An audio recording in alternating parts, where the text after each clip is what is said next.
اللہ تبارک و تعالیٰ نے پھر ایک خوبصورت انسان بنو امیہ کی حکومت تھی، اسی میں سے ایک خوبصورت دھلا ہوا، سجا ہوا، سمرا ہوا، خوشبو والا، میٹھا بھی، ٹھنڈا بھی، پیارا بھی، نیک بھی، متقی بھی، اصول والا بھی، رسول اللہ علیہ السلام کا غلام حضرت عمر بن عبدالعزیز، اللہ تعالیٰ نے یہ مرد مجاہد پیدا فرمایا۔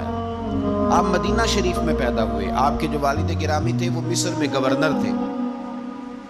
حضرت عمر بن عبدالعزیز رحمۃ اللہ تعالیٰ علیہ کی جو والدہ ہیں وہ حضرت عمر فاروق کی پوتی ہیں، تو آپ کی رگوں میں فاروقی خون بھی تھا۔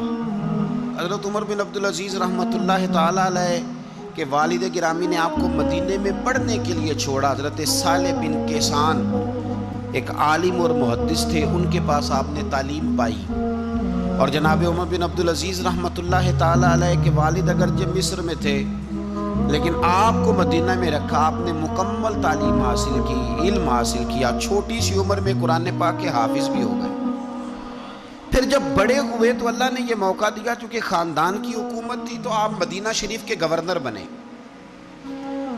اور مدینہ منورہ کے ساتھ ساتھ آپ کو طائف کی حکومت بھی ملی، مکہ مکرمہ کی حکومت بھی ملی۔ پھر بعض جگہ پہ تو یہ ہے کہ آپ نے خود کسی وجہ سے استعفیٰ دیا، اور بعض جگہ یہ ہے کہ سازش کر کے آپ کو معزول کیا گیا۔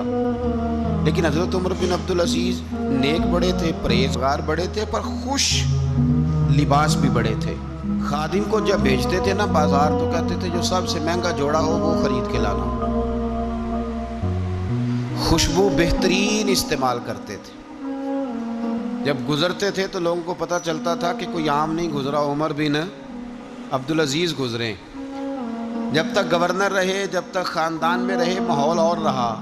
سلیمان بن عبد الملک خلیفہ جب جانے لگے تو انہیں وصیت کر دی کہ میرے بعد عمر بن عبدالعزیز خلیفہ ہوں گے۔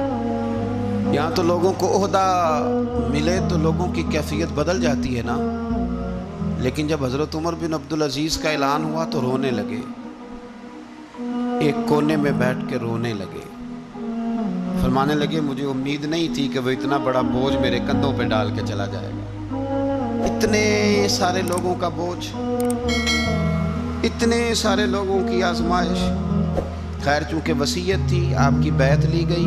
بیعت لینے کے بعد آپ ممبر پہ چڑھے تو فرمایا لوگوں میں تمہیں آزاد کرتا ہوں، اگر تم میرے علاوہ کسی کو حکمران بنانا چاہو تو مجھے کوئی اعتراض نہیں ہے۔ لوگوں نے کہا نہیں، آپ ہی ہمارے حکمران ہوں گے۔ حضرت عمر بن عبدالعزیز دنیا اسلام کے اندر ایسی مثال ہیں، اچھی طرح سمجھ لیں کہ جب حالات اب نہیں اب تر ہو گئے تھے، بد نہیں بدترین ہو گئے تھے، اور بڑے بڑے لوگوں نے عجیب ماحول گھڑ لیے تھے، اس ماحول میں آئے، لمبی نہیں 2.5 سال حکومت کی صرف، لیکن لوگوں کو حضرت صدیق اکبر کی یاد آنے لگی، لوگوں کو سیدنا فاروق اعظم کیا۔ آپ کی جو بیوی تھی وہ بھی بادشاہ کی بیٹی تھی، بادشاہ کی بیوی بھی بن گئی۔ پہلے دن اپنی بیوی سے کہا کہ اب ہم بن گئے ہیں امیر، اب ہمارے ذمہ بہت ساری ذمہ داریاں ہیں، اب حالات اس طرح کے نہیں ہوں گے جس طرح کے پہلے ہوا کرتے تھے، اب تمہیں میرا ساتھ دینا ہے، اپنا سارا زیور دو، میں بیت المال میں جمع کرانا چاہتا ہوں۔ یہ بڑا مشکل کام ہوتا ہے کسی خاتون کے لیے، سارا مال وہاں جمع کرا دیا۔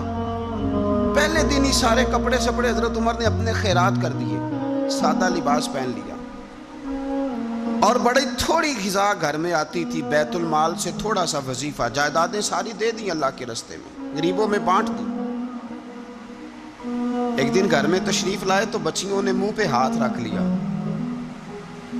حضرت عمر بن عبدالعزیز بات کرتے ہیں تو بیٹیاں منہ چھپا لیتی ہیں، پتر کیا بات ہے، میرے منہ سے بدبو آ رہی ہے، منہ چھپاتی ہو؟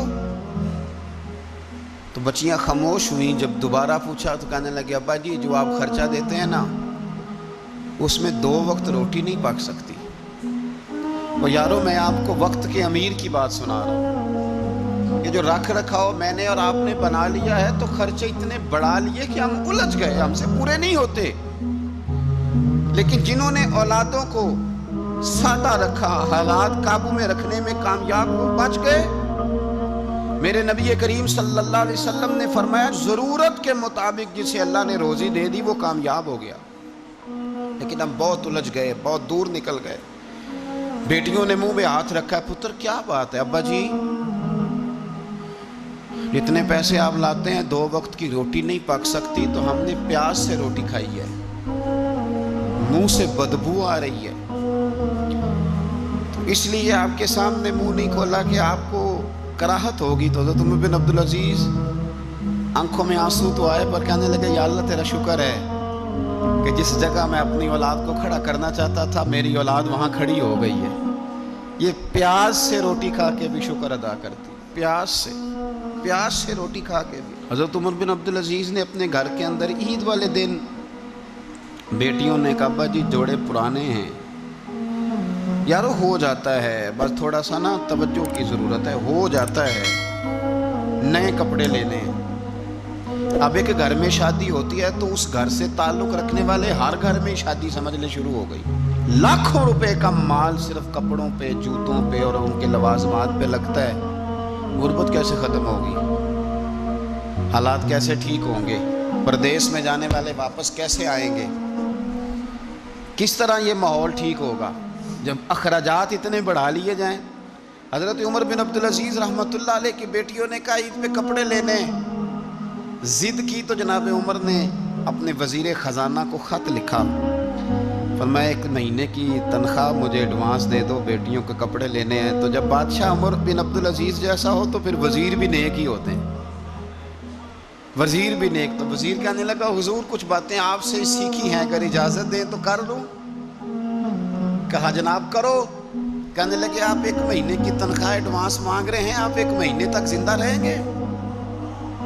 یہ آپ سے سیکھی ہوئی باتیں. حضرت عمر بن عبدالعزیز کہنے لگے رب تیرا بھلا کرے، تو نے سوئے ہوئے عمر کو پھر سے جگا دیا. بیٹیوں سے آ کے کہنے لگے پتر پرانے کپڑے دھو کے پہن لو، اگر کپڑے دھو کے پہن لوگی اور پہن کے رب کی بارگاہ میں کھڑے ہوگی تو رب تو پہلے ہی بڑا قبول فرمانے والا ہے، اللہ تو پہلے ہی بڑا قبول کرنے والا